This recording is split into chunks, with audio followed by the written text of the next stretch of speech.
السلام علیکم، خوش آمدید ناول نائٹ میں، جہاں ہر ایک رات بستی ہے ایک نئی کہانی، ایک نیا جذبہ اور دل کی چھپی کچھ ان کی باتیں۔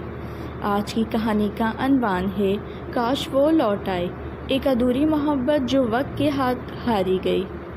تو آئیں لفظوں کے اس خاموش سفر میں ہمارے ساتھ چلیں۔ ندا ایک خاموش سی حساس لڑکی تھی، شہر کے ایک چھوٹے سے کالج میں پڑھتی تھی۔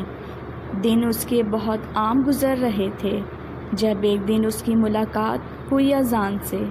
اذان ایک خوش مزاج شوخ لڑکا تھا۔ ندا اس کی سنجیدگی اور ادب سے بہت متاثر ہوئی۔ دونوں کی ملاقاتیں بڑھ گئیں اور جلد ہی وہ ایک دوسرے کی زندگی بن گئے۔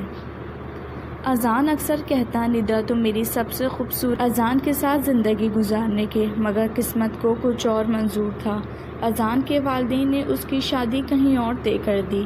اذان نے لڑنے کی کوشش کی مگر ماں باپ کی رضا کے آگے جھک گیا۔ ندا نے خاموشی سے اذان کو رخصت ہوتے دیکھا۔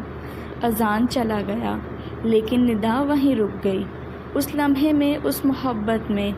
سالوں بعد ندا کی شادی نہ ہوئی، وہ ایک لائبریرین بن گئی، اپنی دنیا میں گم۔ ایک دن لائبریری میں ایک شخص آیا، وہ اذان تھا، تھکا ہارا، وقت کے ہاتھوں شکست خورد۔ ندا تم ابھی بھی وہیں ہو؟ ندا کی آنکھیں بھر آئیں لیکن اس نے مسکرا کر کہا، تم بھی وہیں ہو لیکن اب ہم نہیں۔ اذان خاموش رہا، پھر چلا گیا، ہمیشہ کے لیے۔ ندا نے آسمان کی طرف دیکھا اور دل میں کاش وہ لوٹ آئے۔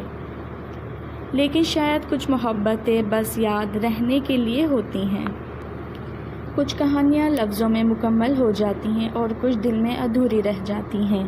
اگر آج کی کہانی آپ کو چھو گئی ہو تو چینل کو سبسکرائب کریں، کمنٹس کریں اور دعاؤں میں یاد رکھیں۔ یہ تھی آپ کی ناول نائٹ۔ اگلی رات ایک نئی کہانی کے ساتھ پھر ملیں گے۔ اللہ حافظ۔